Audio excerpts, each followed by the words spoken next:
Welcome to part 2 of the series Voltage, Current, and Resistance, where we're going to talk about current. Now, this is going to be a quick video because current it's not quite as complicated as voltage is. Voltage has got like a lot of kind of theory behind it. Current is just flow. It's just the flow rate of electrons. So we know what a coulomb is. We know what that's all about. So if I take like one particular place, like in a conduit, in a wire, in some kind of conductor, and I say, how many electrons are going past that point every second? Yeah, that's the flow rate, which is current. Now, current is measured in amps, and we'll take a look at the formula for current. Again, we're going to step out. We're not going to talk about Ohm's law. I don't know what Ohm's law is. You don't even think about it. I want to just talk about current. Okay, so welcome to the formula for current, and as we can see, it's a rate of flow of charge, and that's it. Now, again, this formula has charge in it, just like voltage has got charge in it. Like, that's why we're really why charge is so very important. So current is the number of electrons moving past a certain point in a unit of time. And because there are so many electrons, we don't actually use number of electrons, we just use a coulomb, which is a lot of electrons, 6.24 times 10 to the 18 electrons. So if 6.2 times 10 to the 4, 18 times if 16.24 times 10 to the 18 electrons moved past any one particular space, any one particular spot in a wire in 1 second, took a second to do that, that flow rate would be 1 amp. Yeah, there you go. So there's your formula, nice and simple, and I'm going to do some math with that in a second. But let's just go on and kind of take a look internally on what's actually happening here. So we can see there's a conduit there, and you can see that spot in the middle, and that's what we're talking about. Any one spot in a conduit, if you study the current in that spot, and you count the number of electrons going through, and you convert that into coulombs, or maybe you just count the number of coulombs going through that one spot in 1 second. That's how many amps there are. Okay, so let's say there are 2 coulombs of electrons moving past a particular spot in 1 second. That's 2 amps. It's really complicated. It's pretty simple. Okay, so there you go. So if we just take a look at a cross-sectional view, and we have these little dots here, those are all electrons, and they're just going this way. And we know they go from negative to positive. We don't talk about that. Let's move forward. Cool. So here we go. We can see that we have a formula, and our units for charge are coulombs, and our unit for time is seconds. Okay, so that's SI, System International. Those are the standards we're going to use. I mean, we're going to use hours later, actually, when we talk about power, like kilowatt hours. I had a hard time with that one. Kilowatt hours, right? And there's hours in there. And like we have something called amp hours, which are pretty cool, which has to do with charge. But when we're talking about current, we're going to stick with just seconds. Okay, cool. So going on here, and we can see that that's an ampere, and 1 ampere is a combined unit. It's a compound unit for a coulomb per second. So you could write coulombs per second instead of writing amps, but people would think you were weird. So don't do that. Just write amps. Okay, good. So, but we know they're actually coulombs per second. So as opposed to like writing coulombs per second, so somebody came up with like, hey, you know what? Let's just make a compound unit and make it an A, and we'll call it amps. Right? We should have done that for like meters per second. We called it something. I don't know. But meters per second is a unit. I guess we got to stick with that. For amperage, we've combined coulombs per second, and we've just said it's an amp. So here we go. We talked about this before when we talked about voltage. Essentially what's going on is that there are 2 ways that electrons flow. They actually flow from negative to positive, but essentially we just say they flow from positive to negative. All of the symbology that we've developed since we had transistors are developed in that they show the current going from positive to negative. So look at the top one here where we have what's called conventional current flow. Conventional current flow is from positive to negative. The electrons are actually going the other way around, but we say that the current goes from positive to negative. Now, all of the theory that we're going to talk about, all of the theory that you will ever study in electronics, unless you like study like physics or something, but if you're studying like electrical stuff, you're going to be talking about current going from positive to negative, you're going to create all of your fuses, all of your switches, all of your diagrams, everything you do. And in the way you analyze the physics of the circuit, the way you compartmentalize a complicated circuit and study the power and the current and the voltage and all these cool things, you're always going to be thinking about the current going from positive to negative.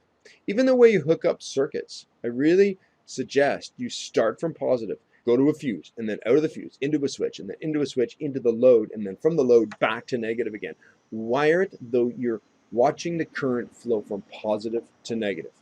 Now, because of Ben Franklin, really amazing scientist, incredible guy back in the 1700s, he studied electricity, right? He's that guy that was flying that kite, right, and trying to get some lightning. Pretty special, but yeah, like I think that's an apocryphal story, but it's pretty cool. I've always thought it was really cool. Ever since I was a kid, I wanted to try that. No. Anyway, so he understood electrical charge, and he thought that it was a positive thing. It was a powerful thing, right? These electrons, these power of this charge, this electricity. And he just figured, okay, so if this electricity goes somewhere, it's flowing that way. So it must be just like from positive to negative. So what happened was Ben Franklin started all of that. And the scientists after that, Faraday and everybody, started thinking, oh, okay, well, that's cool. So we can look at this, this charge going from positive to negative. And all of the math, all of the nomenclature, all of the diagrams, everything was established that essentially what was going was the current flowed from positive to negative. So we stuck with that until later in, I'm actually sure, probably the early 19th century. I don't know actually who did this. Maybe you can look that up yourself. Who actually figured out that it goes the other way around? Maybe it was Millikan. He was a cool guy. Okay, so what I'm saying is that somebody figured out the electrons actually go from negative to positive, but it was too late. All of the symbology, all of the circuits, everything, all the math, all the scientists have studied this for years, for centuries, that current goes from positive to negative. So we just stuck with it. It's called conventional current flow. That's what I need you to think about, but you will see symbols that are electron theory, which is going from negative to positive. And actually, the textbook that we use in this course has electron theory. So all of the images in the textbook actually have current going from negative to positive. I kind of left it that way, and I want to use that book just so you can kind of wrap your head around it, so you can just kind of be reminded of that. But I need you to move forward in your life, everything you do, where you're talking about conventional flow. So moving forward, enough about conventional flow. We understand it goes from positive to negative, even though it doesn't, and we'll just move forward with that. Cool. So let's just take a look at an example, okay? So I know the formula. I mean, I got it already, and for current. And let's just say we knew the amount of charge. Okay, in this case, we're dealing with like millicoulombs. And yeah, that's okay. A coulomb is a unit, and you can put a metric prefix in it, in front of it, a millicoulomb. That's cool. So a millicoulomb, so it's 460 millicoulombs, which is 0.64 coulombs, but we don't write numbers that start with 0 if we can use a metric prefix. So we're just going to say millicoulombs, 640 millicoulombs, pardon me. And then, so a certain amount of coulombs, if we wanted to know how many electrons was that many coulombs, how would you deal with it? Just multiply that number by 6.24 times 10 to the 18, and that would give you the number of electrons. But in this case, if I wanted to multiply 640 millicoulombs by that many electrons, I would actually be multiplying 0.64 by 6.24 times 10 to the 18. Or I would just type in 640 in my calculator and type e to the minus 6, which you know, right? Okay, let's move forward. So if I wanted to know what the current was, and I knew the number of coulombs, which is just 64% of a coulomb, and it's going past a particular spot in 60 milliseconds. Oh, well, that's pretty small, 0.06 seconds. Okay, so I'm just going to do the math. When I do the math, I'm going to write everything down, and I am going to put down all of the numbers, plus I'm going to include all of the units. Because if we don't put units in, sometimes people don't know what we're talking about, because people, whoever they are, those are the people that are going to be reading your work. Don't do your math for you. Do it for someone else. Always think of all of your formulations as if you're writing that for someone else to either learn from it and or take your information and then go build something with it. So you are designing and or building or studying something, and someone else is going to use your material. And if you never put units in, they'll be like, what does he calculate? Like, what? Yeah, never, ever don't put units in. So in this case, I mean, it's just simple. We have the number of coulombs. In this case, I've used engineering notation as opposed to just writing milliamps. I've actually gone times 10 to the -3, which is fine. You can do one or the other, but I'm writing it this way because I have to remind you, you have to type that in your calculator. You can't just type 640 divided by 60. It's not right, right? So moving forward, we know what the current is. In this case, it's 4 amps. So it's a pretty simple calculation. Now, the only other thing I really want to talk to you about current, maybe as far as like formulations go, is I want to say, hey, if you knew the flow rate, like maybe you measured it, okay, or maybe you calculated it with some other formula, and you knew the flow rate, you might be able to calculate how many coulombs you need to run that particular load, because the load is the thing that's actually pulling the electrons, and we'll talk about that when we actually get into part 3, which is resistance. So resistance is actually going to tell us what's actually making the current go. Well, we know voltage is pushing the current, but what's allowing it to go? What actually defines how much current will actually flow? That's actually resistance. So, but we're not going to talk about that. What I'm going to say is if you knew the amount of current that was flowing through a circuit and you knew how long it was running, you could calculate how many electrons you need. Oh, no. Let's just say how many coulombs. Kind of doing the electrons coulomb thing. I'm kind of reminding you of that through this whole series. But after the series, I'm going to stop talking about electrons and I'm just going to say coulombs. So if I needed to know how many coulombs were required to run a particular load, like a resistor or a heater or a lamp or something, for a certain amount of time, and I knew the current or the flow rate of those coulombs, then I could actually calculate the number of coulombs. And that's helpful when I'm trying to figure out maybe my power source that's running that thing. I need to go choose a power source. For instance, maybe I had a battery and I had a certain charge in that battery. Yeah, we can measure charge. We're going to study that actually in lecture 3.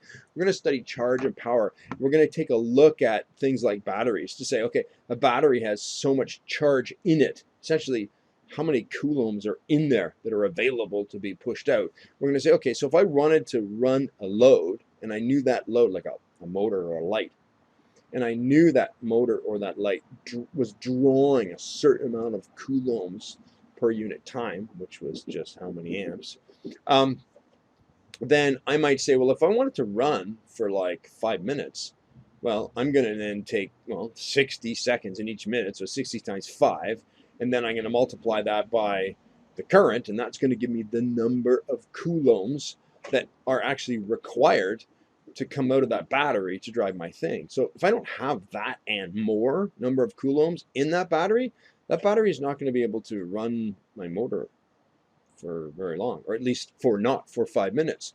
I might want to actually double that at least. So I want to make sure the charge in my battery, or that I go get a battery that has a charge that's at least twice of what I need. Depending on your application, I like to just go for safety and just multiply everything by 2. But whatever you think is right, it's your application. What I'm saying is, it's just a basic formula here that says, hey, you know what? I can also calculate the amount of charge I need to run something for a certain amount of time. That's all I have to say about current. Really, there's not much more really to talk about current other than actually just using it when we get into Ohm's law. Yeah, I told you I wasn't going to talk about Ohm's law, but we will next week. The next thing I'm going to do is just talk about resistance. Yeah, and then resistance is, I didn't want to get into it. It's so cool. It's way more complicated than you would expect. That's all I have to say. Okay, bye.